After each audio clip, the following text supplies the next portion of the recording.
22 বছর আফগানিস্তানে যুদ্ধ হয়েছে।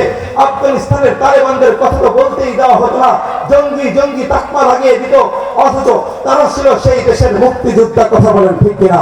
সেই দেশকে স্বাধীন করেছে। আজকে আমেরিকাও তাদের কাছে আসতে চায়, আজকে রাশিয়াও তাদের কাছে আসতে চায়। সমস্ত বিশ্বের সুপার পাওয়ার গুলো এখন আফগানিস্তানের সাথে বন্ধুত্ব স্থাপন করতে চায়। কথা বলেন ঠিক কিনা?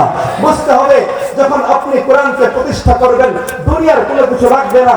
যখন কোরআনকে প্রতিষ্ঠা করবেন দুনিয়ার কোনো মানুষকে লাগবে না, দুনিয়ার কোনো প্রেসিডেন্টকে লাগবে না। আরে বাংলাদেশে কোরআন নিয়ে আসো, মোদীকে লাগবে না, মোদীর মতো আরো যত ট্রাম্প আছে তাদেরকেও লাগবে না। ইমানদাররাই যথেষ্ট। কথা বলেন ঠিক কিনা? এই স্বপ্নকে বাস্তবায়ন করতে হবে। ইসকন ষড়যন্ত্র করছে, আমি গত বছর এখানে বলেছিলাম। কথা বলেন ঠিক কিনা?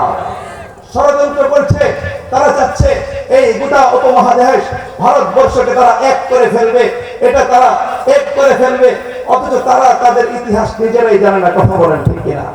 ভারতবর্ষ তাদের ইতিহাস তারা নিজেরাই জানে না। কিসের তারা এক করবে?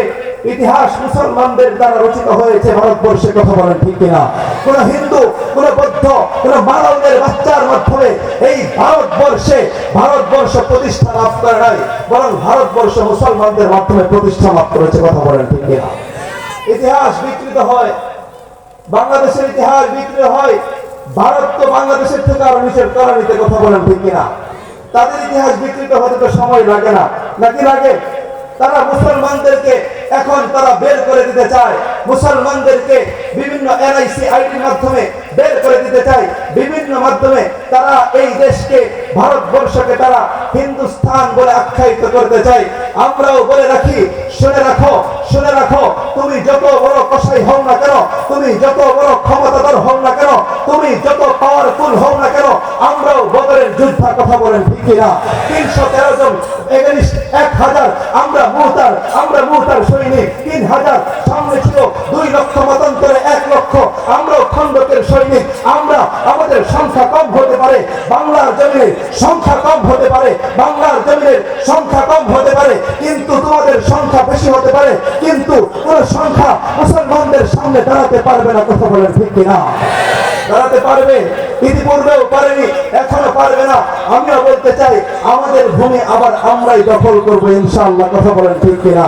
আরে মুহাম্মদ আরবি রাসূলুল্লাহ সাল্লাল্লাহু আলাইহি সাল্লাম যখন মক্কায় ইসলামকে প্রচার করে, মক্কার অলিতে গলিতে ইসলামের দাওয়াত দেয়, আল্লাহ পাক তো স্বপ্ন দিয়েছেন, ও নবী মুহাম্মদ, আপনাকে সত্য দিন এবং হেদায়েত দিয়ে প্রেরণ করেছি। হুয়াল্লাযী আরসালা রাসূলাহু বিল হুদা ওয়া দীনিল হক লিইয়ুযহিরাহু আলা দ্বীনি কুল্লি।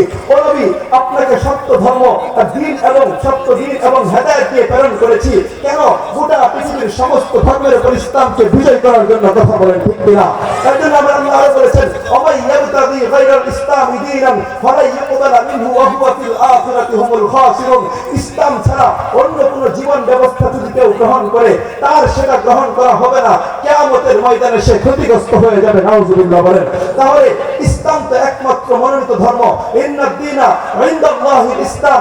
এই ধর্ম হচ্ছে মনোনীত। এই ধর্ম মুহাম্মদুর রাসূলুল্লাহ মক্কার অলিতে গলিতে প্রচার করেছেন, মার খেয়েছেন, রক্ত ঝরেছে, কিন্তু পিছপা হয়ে যায় নাই। কথা বলেন ঠিক কিনা? পিছপা হয়ে যায় নাই। মুহাম্মদুর রাসূলুল্লাহকে আল্লাহ পাক যে স্বপ্ন দিয়েছেন, এই স্বপ্ন তিনি মার খাওয়ার পর মক্কা থেকে তিনাকে বিতাড়িত করেছিল কাফের মুশরিকরা। মক্কা থেকে বিতাড়িত করার পর 8ম হিজরিতে সেই মক্কা আবার স্বাধীন করেছিল। কথা বলেন ঠিক কিনা? এরপর থেকে কাফের মুশরিক যারা আছে তারা সেই মক্কা হাতিয়ে নিতে পারে নাই।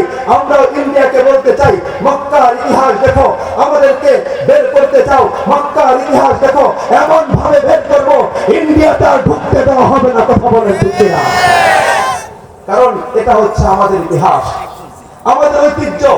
আপনি এখন প্রশ্ন করতেই পারেন, আপনার ইতিহাস, আপনার ঐতিহ্য কিভাবে হলো? তাহলে